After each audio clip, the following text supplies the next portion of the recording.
மக்களே, TNPSC group 2A mains objective எக்ஸாமில் நம்ம சேனலில் போட்ட வீடியோஸ்ல இருந்து 5லேருந்து 7 கொஸ்டின் வந்திருக்கு. அதுவுமே கிட்டத்தட்ட 4 கொஸ்டின் கிட்ட டேரெக்டாகவே வந்து கேட்டிருக்காங்க. அதை பற்றி வந்து நம்ம வித் ப்ரூஃபோட வந்து பார்க்க போகிறோம். ஓகே, அதுக்கு முன்னாடி 2 நிமிஷம் மட்டுமே வந்து நான் மனசு விட்டு வந்து சில விஷயங்கள் வந்து ஷேர் பண்ணிக்க போகிறேன். 1334 பேர் இது வரைக்கும் நம்ம சேனல் சப்ஸ்கிரைபராக வந்து இருக்கீங்க. கிட்ட 3 வருஷமாக நம்ம சேனலில் வந்து போட்டுட்டு இருக்கோம். அச்சீவ் பண்ணுறது வந்து ரொம்பவே பெரிய விஷயம். எஜுகேஷன் சேனல் அப்படிங்கிறதுனால நம்மகிட்ட சப்போர்ட்ஸ் அவ்வளோவா கிடையாது. நிறைய பேர் வந்து என் மேலே அக்கறையில் என்ன சொன்னாங்க அப்படின்னா, நீ ஹார்ட் ஒர்க் பண்ணுற, ஓகே எனக்கு புரியுது, ஆனால் கமர்ஷியலாக பண்ணு, என்டர்டைன்மெண்ட்டாக பண்ணு அப்படின்னாங்க. பட் அப்படி பண்ணிட்டோம்னா நம்ம நோக்கம் என்னது, நாலேஜபிளாக போகணும் அப்படின்றது தான். அது வந்து விலகி போகிற மாதிரி ஆயிரும் அப்படின்ற ஒரே காரணத்துக்காக நான் அது வந்து கொஞ்சம் கூட இடம் கொடுக்கவே இல்லை.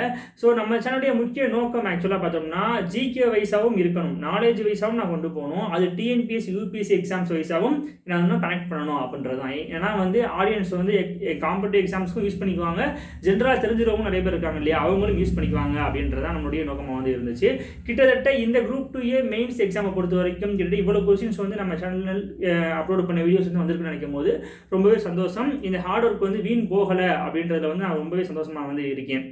ஆக்சுவலாக எனக்கு வந்து இத்தனை கொஸ்டின் கேட்டால் எனக்கு தெரியாது உண்மையிலே. ஏன்னா நான் குரூப் 2A மெயின்ஸ் எக்ஸாம் நான் எழுதலை, ஏன்னா ஃபிலிம்ஸ் நான் கிளியர் பண்ணலை. அக்கா, ஒரு அன்புக்குரிய மதிப்புக்குரிய அக்கா என்ன அப்படின்னாங்கன்னா எனக்கு வந்து ஃபோன் பண்ணாங்க. ஃபோன் பண்ணி, தம்பி இந்த மாதிரி வந்து நம்ம சேனல்லேருந்து கொஸ்டின் வந்திருக்குடா, பரவாயில்ல ஒரு நிமிஷம் நம்ம அந்த வீடியோ பார்த்துருந்தாலே போதும், நிறைய கொஸ்டின் அட்டன் பண்ணி அடிச்சிருக்கலாம், ஸோ நீ வந்து கொஞ்சம் செக் பண்ணிக்க அப்படின்னாங்க. ஸோ அந்த அக்காவுக்கும் ரொம்ப நன்றி.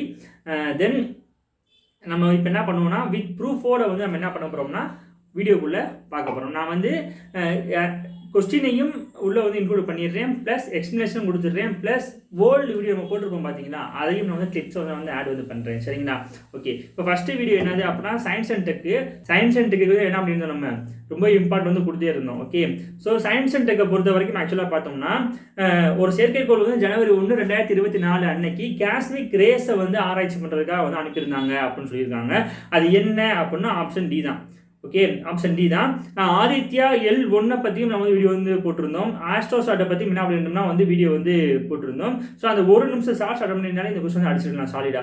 ஓகே, கிளிப்பை வந்து நான் வந்து ஆட் பண்ணுறேன், பார்த்துக்கோங்க. எக்ஸ்போசாட் அப்படின்னா எக்ஸ்ரே போலாரிமீட்டர் சேட்டலைட் அப்படின்றத ஃபுல் ஃபார்ம். PSLV C-58 அப்படின்னு ராக்கெட் மூலமா வெற்றிகரமா லான்ச் பண்ணியிருக்காங்க. இந்த சேட்டலைட் எதுக்கு யூஸ் பண்ண போறாங்க அப்படின்னு பார்த்தோம்னா, நம்மளுடைய ஸ்பேஸ்ல இருந்து வர துருவ முனைப்பு பகுதியில் ஏற்படும் கதிர்வீச்சுகளை ஆராய்ச்சி பண்றதுக்கும், அது மட்டும் இல்லாம ஆங்குலர் மெஷர் பண்றதுக்கும், நியூட்ரான் ஸ்டார்ஸுடைய கதிர்வீச்சுகளை பேஸ் பண்ணி ஆராய்ச்சி செய்யறதுக்கும், பிளாக் ஹோல் அப்புறம் நெபுலா போன்றவற்றை பற்றி ஆராய்ச்சி பண்றதுக்கும் இந்த சேட்டலைட்டை வந்து லான்ச் பண்ணியிருக்காங்க. இதுக்காக 2 முக்கியமான கருவிகள் வந்து கொடுத்திருக்காங்க, போலிக்ஸ் அண்ட் எக்ஸ்பெக்ட். போலிக்ஸ் அப்படின்றது எக்ஸ்ரே போலாரிமீட்டர் அப்படின்றது அதோட ஃபுல் ஃபார்ம். எக்ஸ்பெக்ட் அப்படிங்கிறதுக்கு எக்ஸ்ரே ஸ்பெக்ட்ரோகிராஃபி அப்படின்ற ஃபுல் ஃபார்ம். அடுத்த கொஸ்டின் பார்த்தோம்னா இ கவர்னன்ஸ் இருந்து வந்திருக்கு கைஸ். இ கவர்னன்ஸ் ஆக்சுவலாக வந்து இதையும் வந்து நான் என்ன பண்ணியிருந்தேன்னா ஷார்ட்ஸாக வந்து போட்டிருந்தேன், போர்டை யூஸ் பண்ணி வர போட்டிருந்தேன். Okay, so ITNT hub is located at அப்படின்னு ஒரு கொஸ்டின் வந்து கேட்டிருக்காங்க. ஸோ ஆப்ஷன் ஏ தான், அண்ணா யூனிவர்சிட்டி. அதோட நோக்கம் என்ன, யார் கொண்டு வந்தா, எப்போ கொண்டு வந்தாங்க, அது நிதி எவ்வளோ ஒதுக்கி பண்ணியிருக்காங்க முதற்கொண்டு அந்த ஷார்ட்ஸ் வந்து போட்டிருந்தேன். ஸோ டேரக்ட் கொஸ்டின் வந்து கேட்டிருக்காங்க, அதையும் வந்து நான் வந்து கிளிப்பை வந்து நான் வந்து ஆட் பண்ணுறேன் கைஸ். இப்போ ரீசெண்டாக நம்மளுடைய தமிழ்நாடு சிஎம் வந்து தமிழ்நாடு தொழில்நுட்ப மையம் அப்படின்ற ஒரு கான்செப்ட் வந்து உருவாக்கியிருக்காங்க. அது என்னன்னு பார்த்தோம்னா, நம்ம ஸ்டேட்டுடைய ரொம்ப காம்ப்ளெக்ஸான பிரச்சனைகளை வந்து சால்வ் பண்ணுறதுக்காக டெக்னாலஜியை பேஸ் பண்ணி உருவாக்கக்கூடிய ஒரு திட்டம் தான் வந்து இந்த கான்செப்ட். எப்படின்னு பார்த்தோம்னா, ஆர்டிஃபிஷியல் இன்டெலிஜென்ஸ், அதாவது செயற்கை நுண்ணறிவு மூலமாக மெஷின் லேர்னிங் இயந்திர கற்றல் உருவாக்கி பிளாக் செயின் டெக்னாலஜி அப்படின்னு ஒரு டெக்னாலஜி இருக்குது. என்னன்னு பார்த்தோம்னா தொடர் சங்கிலி தொழில்நுட்பம் அப்படின்றது. இது வந்து நம்மளுடைய சர்வர் வந்து ஹேக் ஆகாமல் இருக்கிறதுக்காக பார்க்கக்கூடிய ஒரு வலை அமைப்பு. இது இந்த 3 டெக்னாலஜி பேஸ் பண்ணி வந்து இந்த சேலஞ்சை நம்ம எதிர்கொள்ள போகிறோம். இந்த ஹப்பு வந்து எங்கே உருவாக்கியிருக்குன்னு பார்த்தோம்னா சென்னை அண்ணா யூனிவர்சிட்டி கேம்பஸில் 54.61 கோடி ரூபாய் செலவில் வந்து உருவாக்கியிருக்காங்க. யூனியன் கவர்மெண்ட் ஆஃப் இந்தியா வந்து எவ்வளோ செலவழிச்சிருக்காங்கன்னு பார்த்தோம்னா 50% வந்து நிதி கொடுத்துருக்காங்க. தமிழ்நாடு கவர்மெண்ட் வந்து மொத்தம் 37% நிதி வந்து கொடுத்துருக்கு. தொழில்துறைகள் வந்து மொத்தம் 13% வந்து நிதி வந்து கொடுத்து இந்த ஹப்பை வந்து உருவாக்கியிருக்காங்க.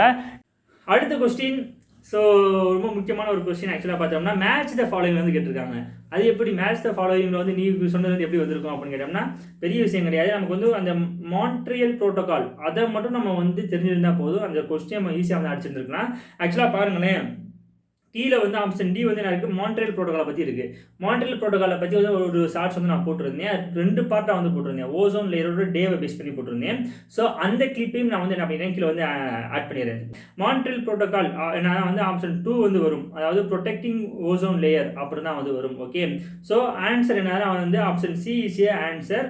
ஓகே, ஸோ 1987 வந்து இந்த மான்ட்ரியல் ப்ரோட்டோகாலை வந்து இது பண்ணாங்க, முடிச்சாங்க. அதை நீங்கள் தெரிஞ்சிருந்தாலே அடிச்சிருக்கலாம். அந்த ஒரு ஷார்ட்ஸை வந்து 1 நிமிஷம் பார்த்துருந்தாலே போதும், அடிச்சிருந்துருக்கலாம். ஓகே, 1987 செப்டம்பர் 16 அன்னைக்கு UN + 45 கண்ட்ரிஸ் சேர்ந்து ஒரு இதை வந்து அக்ரி பண்ணுறாங்க. என்ன அப்படின்னு பார்த்தோம்னா மான்ட்ரியல் ப்ரோட்டோகால் அப்படின்ற ஒரு கான்செப்ட் வந்து மான்ட்ரியல் நகரத்தில் கூடி வந்து பண்ணுறாங்க. அது என்ன அப்படின்னு போட்டோம்னா ஓசோன் லேயரை சிதைக்கிற அந்த வேதிப்பொருட்கள்ல இருந்து ஓசோனை காப்பாற்றணும் அப்படின்றதான் அதோடைய முன்மொழிவாக இருக்குது. செப்டம்பர் 16, 2010 வியன்னாவில் வந்து ஒரு மாநாடு நடக்குது. அடுத்து பார்த்தோம்னா வந்து அசர்ஷன் அண்ட் ரீசன்ல வந்து ஒரு கொஸ்டின். ஆக்சுவலாக பார்த்தோம்னா டேரக்ட் கொஸ்டின் கிடையாது, இன்டெரக்டான கொஸ்டின். நான் திரும்ப சொல்லியிருந்தேன் என்னன்னா, இந்த கவர்மெண்ட் இருக்கு, இந்த கவர்மெண்ட்டை பற்றி ஃபேக் நியூஸ் எப்படி பரப்பிட்டு இருக்காங்க, ஸோ அதில் வந்து கொஸ்டின்ஸ் வரலாம் அப்படின்னு நான் ஏற்கனவே ஒரு கணிப்பு வந்து வச்சிருந்தேன். எனக்கு அதை பற்றி 2 வீடியோ வந்து கண்டினியூவாக போட்டே இருந்தேன். அதுக்கு வந்து நீங்கள் பயங்கரமாக திட்டிருந்தீங்க. ஆனால் இங்கே வேற கொஸ்டின் வந்து எனக்கு ரெஃப்ளெக்ட் ஆயிருக்கு. ஓகே, அதாவது அசர்ஷன் என்ன கேட்டிருக்காங்க அப்படின்னா மேகாலயாவுடைய சட்டத்தை பற்றி வந்து கேட்டிருக்காங்க. ஆக்சுவலாக வந்து அசாம் மேகாலயா எப்படி வந்து மாநில உருவாக்கம் பண்ணாங்க அப்படின்ட்டு. பட் அதை பற்றி நம்ம பேசவே இல்லை. ரீசனில் பாருங்களேன், இந்த ரீசனில் இருக்கிறத பற்றி நம்ம வந்து பேசியிருந்தோம். ஆக்சுவலாக வந்து கச்சத்தீவு பிரச்சனை வந்து இதில் வந்து இன்க்ளூட் ஆகக்கூடியது. ஏன்னா கச்சத்தீவு இஷ்யூவை பொறுத்த வரைக்கும் கலைஞர் தான் வந்து காரணம்ன்ற ஒரு ஃபேக் நியூஸ் பரவிட்டே இருந்துச்சு இல்லையா.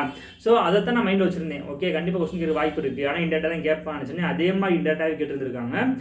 ஸோ ஆர்டிகல் 1 to 4 படி என்னன்னா, ஒரு மாநில சட்டமன்றத்துக்கு வந்து எல்லையை வரையறுக்க அதிகாரமே கிடையாது. ஓகே, ஸோ அது அப்படியே வந்து ரிஃப்ளெக்ஷன் வந்து ஆயிருக்கு. ஸோ காரணம் வந்து தவறு. ஆனால் ஆப்ஷன் ஏ சரி கூற்று வந்து கரெக்டு அப்படின்னு சொல்லி பார்க்க முடியுது. இந்திய அரசியலமைப்பு அதில் பகுதி 1 வந்து ஒரு நாட்டுடைய எல்லை, மாநில எல்லை மற்றும் ஆட்சி பரப்பு அதிகாரத்தை பற்றி சொல்லுது. அதில் விதி 3 என்ன சொல்லுது அப்படின்னு பார்த்தோம்னா, ஒரு மாநிலத்துடைய எல்லையை வரையறுக்கிறது, மாற்றி அமைக்கிறது, இணைக்கிறது, இது எல்லாமே வந்து நாடாளுமன்றத்துக்கு தான் முழு அதிகாரம் இருக்குது அப்படின்னு சொல்கிறாங்க. அது மட்டும் இல்லாமல் விதி 1 என்ன சொல்லணும் அப்படின்னு பார்த்தோம்னா, நாட்டுடைய எல்லையையும் ஆட்சி பரப்பையும் பேரையும் பற்றி பேசுவோம். ஓகே, அடுத்து பெருபாரி வெஸ்ட் யூனியன் கேஸ் அப்படின்னு சொல்லி 1960 சுப்ரீம் கோர்ட் வந்து ஒரு ஜட்ஜ்மெண்ட் கொடுத்தாங்க. என்ன சொன்னாங்க அப்படின்னு பார்த்தோம்னா, இந்திய அரசியலமைப்பு சட்ட திருத்தம் கொண்டு வந்து உயர்மட்ட குழு அமைச்சாதான் நம்முடைய எல்லையில் சில பகுதிகள் கொடுக்க முடியும் அப்படின்னு சொல்கிறாங்க. ஸோ நம்ம நாட்டுடைய எல்லையை வரையறுக்க அதிகாரம் ஒரு மாநில சட்டமன்றத்துக்கு முதலமைச்சரும் கிடையவே கிடையாது, நாடாளுமன்றத்துக்கு மட்டும்தான் இருக்குது, குடியரசுத் தலைவருடைய முன் அனுமதியோட. ஸோ கச்சத்தீவை வந்து தாரை வார்த்ததுக்கு அப்போதே மாநில அரசும் மாநில முதலமைச்சர் தான் காரணம் அப்படின்னு சொல்றது சுத்த பொய். நன்றி. அடுத்து என்னது அப்படின்னு பார்த்தோம்னா, மேட்ச் த ஃபாலோயிங் தான் வந்து ஸ்கீம்ஸ் பற்றி கேட்டிருக்காங்க. இது வந்து ஆக்சுவலாக 1 நிமிஷம் வீடியோ வந்து கிடையாது, ஒரு 8 மினிட்ஸ் நினைக்கிறேன். ஆக்சுவலாக நம்ம வந்து போர்டு ஃபஸ்ட் வருஷம் 100 ரூபாய்க்கு ஒரு போர்டு வாங்கணும். இந்த பாலித்தீன் பேப்பர் மாதிரி இருக்கிற தொங்க விடுவோம்ல, அந்த போர்டு வந்து வாங்கணும். அந்த போர்டை பேஸ் பண்ணி தான் வந்து அந்த ஐடிகே பற்றி போட்டிருந்தேன், இல்லம் தேடி கல்வியை பற்றி. அதுக்கப்புறம் நல்ல உள்ளங்கள் சில பேர் வந்து எனக்கு என்ன பண்ணாங்கன்னா ஸ்பான்சர் பண்ணாங்க. ஸ்பான்சர் பண்ணி அந்த பெரிய போர்டு வந்து வந்துச்சு. ஓகே, ஸோ இல்லம் தேடி கல்வியை பொறுத்த வரைக்கும் 2021 எப்போ கொண்டு வந்திருப்பாங்க, அக்டோபரில் வந்து ஆரம்பிச்சிருப்பாங்க. ஆனால் நவம்பர் 26 வந்து சோதனை முயற்சியாக வந்து கொண்டு வருவாங்க அப்படின்னு பார்த்துருந்தோம். ஸோ அந்த இது இல்லம் தேடி கல்வி வந்து 2021 அந்த வீடியோ நம்ம வந்து எப்படின்னா என்ன பண்ணியிருக்கலாம், அழகாக வந்து அந்த இதை வந்து போட்டுருந்துருக்கலாம் அப்படின்னு சொல்லி பார்க்க முடியுது கைஸ். ஓகே, இல்லம் தேடி கல்வி அப்படின்ற கான்செப்ட் இப்போ நம்ம பார்த்தோம். அதே நேரங்களில் அது நோக்கம் என்ன அப்படின்னு பார்த்தோம்னா, கற்றல் இழப்பை வந்து ஈடு செய்கிறதுக்கு அல்லது கற்றல் திறன் குறைபாடை வந்து களைகிறதுக்கு தான் வந்து இந்த ஸ்கீம் வந்து கொண்டு வந்தாங்க. முக்கியமாக வந்து தொடக்கம் எப்போ வந்து தொடங்குகிறோம் அப்படின்னு பார்த்தோம்னா, அக்டோபர் 27 விழுப்புரம் டிஸ்ட்ரிக்டில் முதலியார் குப்பம் அப்படின்ற கிராமத்தில் நம்மளுடைய மாண்புமிகு தமிழக முதல்வர் அவர்கள் வந்து திறந்து வைக்கிறாரு. ஸோ நவம்பர் 26 இது வந்து நம்ம எல்லாத்துக்கும் தெரியும், ரொம்ப முக்கியமான ஒரு நாள். இந்தியாவினுடைய நம்மளுடைய அரசியலமைப்பு தினமாக வந்து கொண்டாடப்படுற ஒரு நாள், ஞாபகம் வச்சுக்கோங்க. ஸோ அன்னைக்கு 12 டிஸ்ட்ரிக்டில் சோதனை முயற்சியாக வந்து கொண்டு வராங்க இல்லம் தேடி கல்வி ஸ்கீமு. ஸோ இந்த இடத்துல வந்து குழம்பிட வேண்டாம், ஏன்னா வந்து இது ஒரு கிராமத்தில் வந்து ஆரம்பிக்கிறது. இது வந்து 12 டிஸ்ட்ரிக்டில் வந்து சோதனை முயற்சியை செயல்படுத்துகிறாங்க. ஸோ இந்த டிஃப்ரென்ஸ் வந்து கொஞ்சம் பார்த்துக்கோங்க. அடுத்து என்னது அப்படின்னு பார்த்தோம்னா, இது வந்து டைரக்ட் கொஸ்டின் கிடையாது, இன்டைரக்ட் கொஸ்டின். ஆக்சுவலாக வந்து இது எப்படின்னா கான்செப்டை மட்டும் கேட்டிருக்காங்க சிப்காட்டை பற்றி. ஓகே, கலைஞர் அவர்கள் நலத்திட்டங்கள் அப்படின்றதுல வந்து போட்டுருக்காங்க. ஏன்னா வந்து ஆட்சி மாறினதுக்கப்புறம் அந்த ஸ்கீம்ஸ் வந்து கொஸ்டின் வரலாம் அப்படின்னு ஏற்கனவே வந்து சொல்லியிருந்தேன். ஸோ ஏன்னா வந்து இப்போ இருக்க கவர்மெண்ட் வந்து எதுவுமே பண்ணலன்னு சொல்லி ஒரு ப்ரொபகண்டா வந்து போய்கிட்டு இருக்கு இல்லையா? அப்போது நம்ம ஆஸ்பிரண்ட்ஸ் வந்து எவ்வளோ தூரம் வந்து படிச்சிருக்கோம், எவ்வளோ தூரம் நமக்கு வந்து புரிதல் இருக்குது அப்படின்றதுக்காக வந்து கொஸ்டின் கேட்பாங்க அப்படின்னு நம்பியிருந்தேன். ஸோ சிப்காட்டை பற்றி வந்து கேட்டிருக்காங்க சரிங்களா. ஆனால் நான் வந்து மெல்டம் ஆஃப் கொஞ்சம் டீப்பாக வந்து கேட்டிருக்காங்க. அதே and SIPCOT state industries promotion corporation of Tamil Nadu அப்படின்றத மொத்தமாக வந்து தமிழ்நாடு ஃபுல்லாக அறிமுகப்படுத்துகிறாரு. இதனால் வந்து எஸ்ஜிடிபி அதிகமாகுது, வேலைவாய்ப்புகளும் வந்து அதிகமாகுது. கைஸ், அடுத்த கொஸ்டின் பார்த்தோம்னா வந்து COP28 பற்றி வந்து ஒரு கொஸ்டின் வந்து கேட்டிருக்காங்க. ஆக்சுவலாக வந்து இது நம்ம சேனலில் வந்து டேரெக்டாக வந்து போடல கொஸ்டின், அப்புறம் வீடியோ வந்து வச்சிருக்கேன் அப்படின்னு கேட்கலாம். ஆக்சுவலாக இது வந்து இதை பற்றி ரிலேட்டடான ஷார்ட்ஸ் தான் வந்து நம்ம போட்டிருந்தோம். அதாவது எந்தெந்த காலநிலை மாற்ற சமிட்ஸ் வந்து எந்த ஊரில் நடத்துனாங்க, அதோடைய நோக்கம் என்ன அப்படின்னு தான் வந்து போட்டிருந்தோம். பட் இது வந்து இது ஒரு ரிலேட்டட் கொஸ்டின்ஸ் தான், ஓகேங்களா. ஸோ ரிலேட்டட் ஷார்ட்ஸ்லேருந்து வந்து ரிலேட்டட் கொஸ்டின்ஸ், ஓகே. ஸோ அதையுமே வந்து பார்த்துக்கோங்க. பாரிஸ் ஒப்பந்தத்தை பற்றி கொடுத்துருக்காங்க, குளோபல் ஸ்டாக் டேக் அதை பற்றி வந்து கொடுத்துருக்காங்க, ஓகே. ஸோ பார்த்துக்கோங்க. ஃபஸ்ட்டு வந்து பயோடைவர்சிட்டி சமிட் வந்து கொலம்பியாவில் வந்து நடந்திருக்கு. இதில் சஸ்டைனபிளாக லேண்டை வந்து பயன்பாட்டு கொண்டு வரணும் அப்படின்ட்டு ஒரு ஃபண்டை வந்து கலெக்ட் பண்ணணும்னு சொல்கிறாங்க. அதில் வந்து பல நாடுகளும் வந்து முரண்பட்டு வந்து நிற்கிறாங்க. செகண்ட் மாநாடு அஜர்பைஜானில் பருவநிலை உச்சி மாநாடு வந்து நடந்திருக்கு. இதில் வந்து படிமை எரிபொருள் பெட்ரோல் டீசல் நம்ம வெளியே வரும்னு சொல்லியிருக்காங்க. இதில் வந்து பல நாடுகள் வந்து பிரிஞ்சு நிற்கிறாங்க.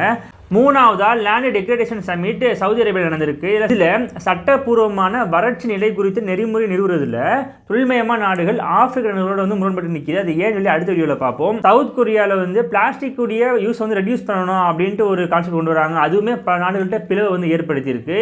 ஸோ எங்கே நடந்துச்சு, என்ன கொண்டு வந்தாங்க, எதனால் வந்து பிரச்சனை சொல்லி நீங்கள் நோட் பண்ணி வச்சுக்கோங்க. உங்களுக்கு ஸோ இதாங்க வந்து ப்ரூஃபு. ஸோ மகிழ்ச்சி. அடுத்து வந்து என்ன பண்ண போகிறோம் நம்ம ஸ்டெப் அப்படின்னா, டீப்பாக வந்து ஒவ்வொரு விஷயத்தையும் வந்து அனலைஸ் பண்ண போகிறோம், ஓகே.